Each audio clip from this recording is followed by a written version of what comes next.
नमस्कार सकलके स्वागत। आपनारा देखছেন দি বং অ্যাস্ট্রো ইউটিউব চ্যানেল আর আমি আপনাদের সঙ্গে অ্যাস্ট্রোলজার ডক্টর নীলাদ্রি নারায়ণ বসু।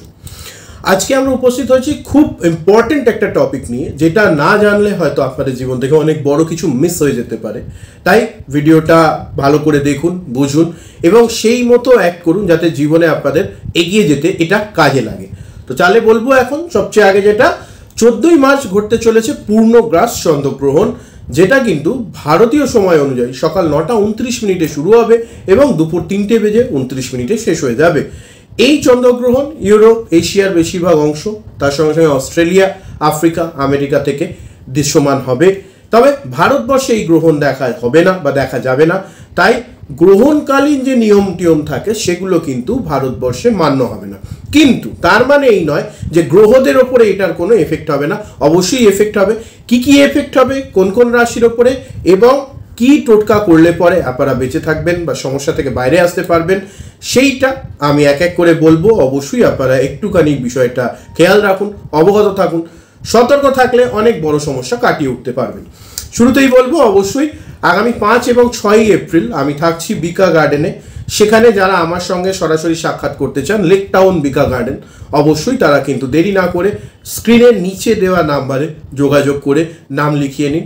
নাম লেখালে পরে অবশ্যই আপনারা একটা নম্বর পাবেন, সেই নম্বর ধরে আপনাদেরকে আসতে হবে আমার সঙ্গে সরাসরি সাক্ষাৎ করবার জন্য। যারা কলকাতায় থাকেন বা 2 পরগনায় থাকেন বা নিদেন পক্ষে হাওড়াতেও থাকেন, তারা 5 এবং 6 এপ্রিল কিন্তু আমার সঙ্গে যোগাযোগ করতে পারবেন অবশ্যই লেক টাউন বিকা গার্ডেনে।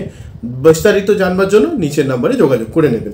ওই দুদিন আমি কিন্তু ওখানে থাকছি এবং থাকবে আমার সঙ্গে আরও বাস্তুর প্রতিকার, হাতের দেখা মানে প্লামিস্ট্রি এবং তার সঙ্গে সঙ্গে জ্যোতিষীয় যাবতীয় সম্ভার। ফলে এটা মাথায় রাখতে হবে।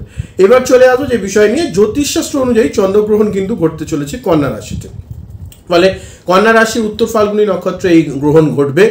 ফলে এই গ্রহণ কিন্তু এবারে খুব ইম্পর্টেন্ট হতে যাচ্ছে, কারণ ঠিকঠাক 15 দিনের মধ্যেই কিন্তু আবারও রয়েছে সূর্যগ্রহণ। ফলে 15 দিনের ভেতরে একটা চন্দ্রগ্রহণ, একটা সূর্যগ্রহণ অবশ্যই কিন্তু অনেক ক্ষেত্রে আমাদের জীবনের উপর একটা সুদৃঢ় প্রসারী ফলাফল নিয়ে আসবে। সেটা একটা আলোচ্য বিষয়। এবার হচ্ছে যে চন্দ্রগ্রহণ যেহেতু এই জায়গায় হচ্ছে, তা সব রাশির ওপরেই কম বেশি একটু মানসিক চিন্তা, চাপ, আর্থিক সমস্যা এগুলো কিন্তু তৈরি করবে। ফলে এই ব্যাপারগুলোর থেকে কি টোটকা করলে বেঁচে থাকবেন সেটাই আমি এখন বলবো।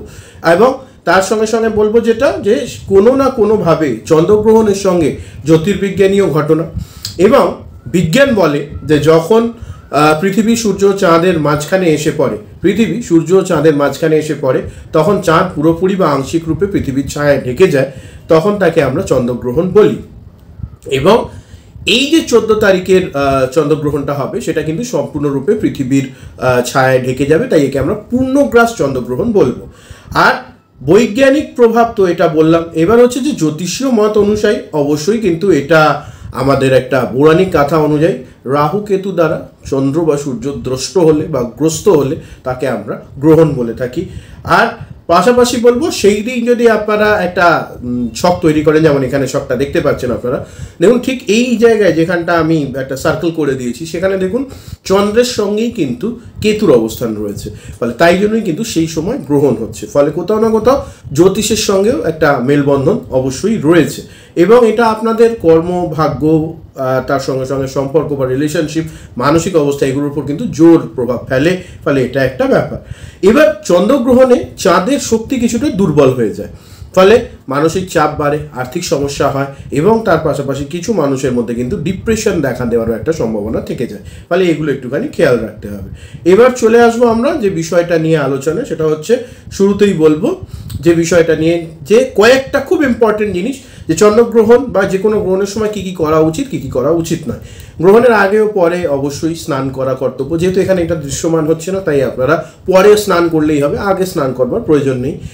এই সময় যেহেতু এখানে কোনো নিয়মকানুন নেই, কিন্তু মন্ত্র জপ, ধ্যান এবং ঈশ্বরের নাম স্মরণ, বিশেষ করে যাদের জন্মছকে গ্রহণ দোষ রয়েছে পার্মানেন্টলি, তাদের সেই সমস্যা থেকে বাইরে আসবার জন্য কিন্তু এটা এই সময় যদি জপ তপ ধ্যান বা বিশেষ কোনো অভিজ্ঞ পুরোহিতের মাধ্যমে বিশেষ কর্মকাণ্ড করা যায়, বিশেষ ভালো ফলাফল কিন্তু পাওয়াই যায়।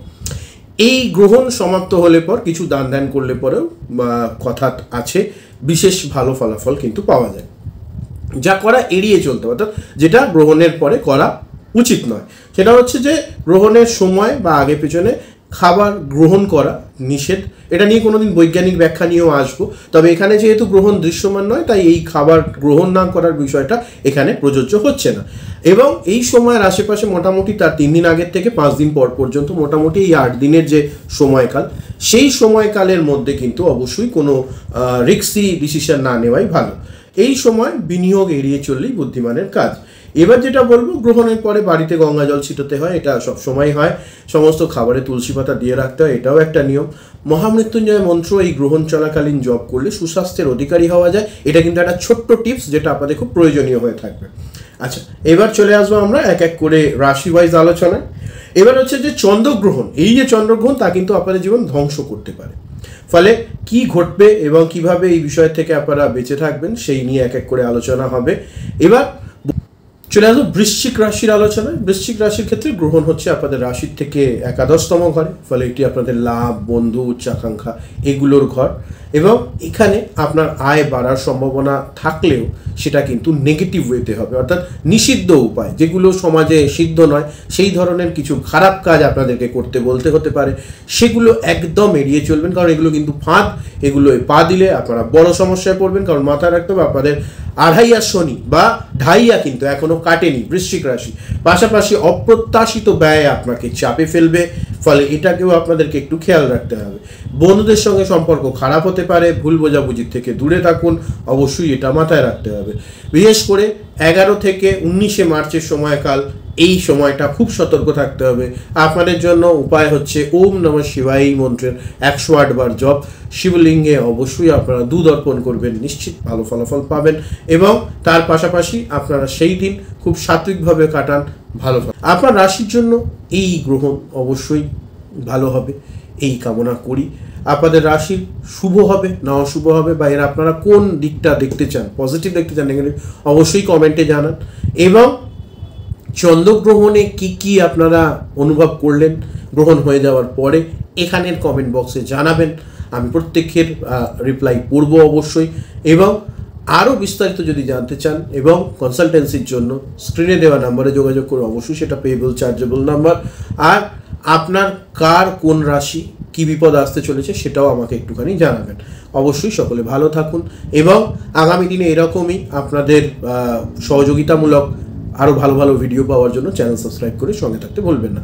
দেখা হচ্ছে আবার খুব শীঘ্রই অন্য কোনো ভিডিওতে। ততক্ষণের জন্য নমস্কার। হর হর মহাদেব।